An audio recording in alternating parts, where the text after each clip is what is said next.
जय हिंद प्यारे साथियों, मैं आपका छोटा भाई देवेंद्र धामा। तो आज हमारी क्लास है तीसरी वाक्य की। हमारी 2 क्लास पहले हो चुकी हैं वाक्य की। वाक्य के हमने भी पढ़ लिए। वाक्य के प्रकार है 2 प्रकार के, अर्थ के आधार पर और रचना के आधार पर। हमने रचना के आधार पर पढ़ लिए, आज पढ़ने वाले हम अर्थ के आधार पर। अर्थ के आधार पर कितने प्रकार के होते हैं हमारे वाक्य? 8 प्रकार के होते हैं। कितने प्रकार के होते हैं अर्थ के आधार पर? 8 प्रकार के होते हैं। देखते हैं। नंबर 1 होता है विधानवाचक, नंबर 2 होता है निषेधवाचक, नंबर 3 प्रश्नवाचक, नंबर 4 इच्छावाचक, नंबर 5 संदेहवाचक, नंबर 6 संकेतवाचक, नंबर 7 आज्ञावाचक और नंबर 8 विस्मयावाचक। ठीक है, हमारे अर्थ के आधार पर कितने प्रकार होते हैं? 8 प्रकार के होते हैं। अब देखते हैं नंबर 1 पढ़ते हैं। नंबर 1 पढ़ते हैं विधानवाचक।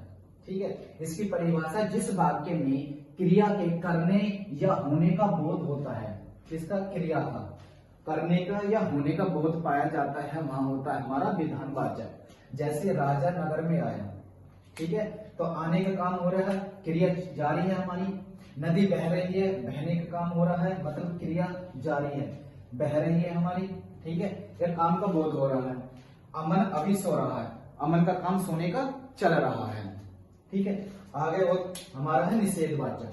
नंबर 2 क्या है? निषेधवाचक। जिस वाक्य में किसी कार्य के न होने तथा निषेधात्मक बोध हो, क्या हो? या तो कार्य ना हो या निषेधात्मक बोध हो, तो वहां होता है हमारा निषेधवाचक। जैसे मोहन बाजार से नहीं गया, मोहन बाजार नहीं गया तो काम नहीं हो रहा, कह रहा है कि कार्य के न होने या निषेध बोध हो। जैसे राजा नगर में नहीं आ रहा, तो यहाँ भी काम नहीं चल रहा, क्रिया नहीं हो रही। जैसे मोहन घर नहीं आया, तो यहाँ भी हमारा काम नहीं हो रहा। वाक्य से जो वाक्य है उसकी परिभाषा देखते हुए हमारा बिल्कुल क्लियर हो जाएगा। जिस वाक्य से किसी कार्य के न होने तथा निषेध बोध हो, वहां क्या होता है? हमारा निषेधात्मक बोध होता है। आगे चलते हैं। आगे भैया हमने पढ़ा है, अब पढ़ते हैं हम नंबर 3। पहले पढ़ लिए है 2, ठीक है। नंबर 3 पढ़ते हैं हम आज्ञावाचक। कौन सा? आज्ञावाचक। जिस वाक्य से आज्ञा, अनुमति, अनुरोध या आदेश आदि का भाव प्रकट हो, वहां क्या होता है? आज्ञावाचक होता है। जैसे कक्षा से बाहर जाओ, क्या है? हमारी आज्ञा दे रहे हैं हम, कक्षा से बाहर जाओ या अनुमति दे रहे हैं। सदा सत्य बोलो, क्या है? हमारी क्या है? आज्ञा है, सदा सत्य बोलो, है ना। यहाँ शोर मत करो, यहाँ बैठकर पढ़ो, क्या है? कहते ना क्लास में टीचर यहाँ बैठकर पढ़ो या क्लास से बाहर जाओ, तो वो क्या होती है? अनुमति होती है, अनुरोध होता है या आदेश देता है कि क्लास से बाहर जाइए। ठीक है। नंबर 4 होता है संदेहवाचक। जिस वाक्य से किसी प्रकार के संदेह या संभावना का बोध हो, ठीक है। जैसे शायद आज वर्षा होगी, भाई संभावना हो भी सकती है, नहीं हो सकती, तो हमें संदेह है कुछ, क्या है? संदेह है कि भाई आज वर्षा होगी, ना भी हो सकती। तो जहां संदेह हो या संभावना हो, ठीक है। राम पढ़ रहा होगा, भाई राम पढ़ भी रहा होगा, जब ना भी पढ़ रहा, कोई पता नहीं भाई इस चीज का, तो क्या है? संदेह हमें, ठीक है। शायद वह लिखता होगा, शायद वह लिखता होगा, लिख भी रहा होगा, ना भी लिख रहा होगा, तो हमें क्या है? संदेह है। अब आता है नंबर 5 इच्छावाचक। नंबर 5 क्या? इच्छावाचक। जिस वाक्य से किसी इच्छा या शुभकामना या आशीर्वाद आदि का भाव प्रकट हो, किसका हो? इच्छा का हो, शुभकामना का हो, आशीर्वाद का हो, वहां क्या होता है? हमारी इच्छावाचक। जैसे भगवान तुम्हें खुश रखे, है ना। हमारी क्या इच्छा है कि भगवान तुम्हें खुश रखे, भगवान तुम्हारी यात्रा मंगल में हो, है ना, तुम्हारी यात्रा मंगल में हो, तो हमारी क्या है? इच्छा, हमारी क्या? शुभकामना है या हमारा आशीर्वाद है। तो हम कह रहे हैं कि हमारा आशीर्वाद है। तो भाई इतना तो समझ में आ रहा होगा। इससे फाइनली आगे चलते हैं।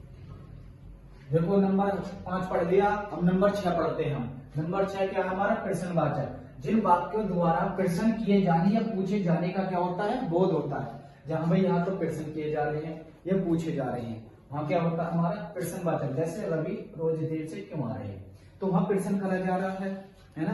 या हम कैसे देंगे? क्या वहां पूछे जाने का बोध हो रहा है कि रवि रोज देर से क्यों आ रहे हैं, यहाँ प्रश्न हो रहा है। नानी थैले में क्या है? जैसे बच्चे आते हैं तो बच्चे प्रश्न कर रहे हैं नानी से कि नानी थैले में क्या है, क्या चीज लाई हो, आगे है कमला कब तक घर लौटेगी। तो हम किसी से प्रश्न कर रहे हैं कि भाई कमला कब तक घर लौटेगी। तो हमारा उदाहरणों के माध्यम से हमारी और हमारी जो परिभाषा इनके माध्यम से प्रश्नवाचक जो ये क्लियर होगा। आपको जितने भी वाक्य 8 प्रकार के हैं वो हमारे उदाहरण और परिभाषा द्वारा आपको समझ में आ रहे होंगे।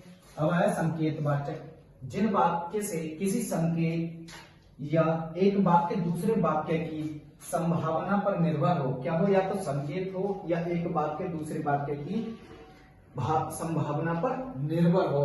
तो वहां क्या होगा, हमारा संकेतवाचक हो। यदि वह जीतेगा तो इनाम मिलेगा। ठीक है, यदि वह जीतेगा तो इनाम मिलेगा। अगला है वर्षा होती तो फसल अच्छी होती। एक वाक्य दूसरे वाक्य की संभावना कर रहा है। वर्षा होती तो भाई क्या होता, तो एक वाक्य दूसरे वाक्य की संभावना पर निर्भर है। ये वाक्य इस पर निर्भर है कि वर्षा होती तो फसल अच्छी होगी। नंबर 8 है विस्मयवाचक, जिन वाक्यों से हर्ष, शोक, विस्मय, घृणा, भय आदि का क्या हो, मनोभाव प्रकट हो।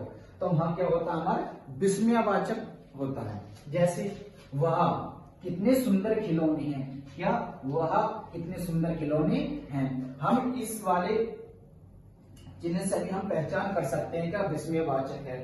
या देखेंगे वह शोक, घृणा, या विस्मय, या भय आदि का क्या होगा, मनोभाव प्रकट होता है। शाबाश, ऐसे ही प्रथम आते रहो। जैसे वह क्या सुंदर दृश्य है, वह क्या सुंदर दृश्य है। ठीक है भाई, कितना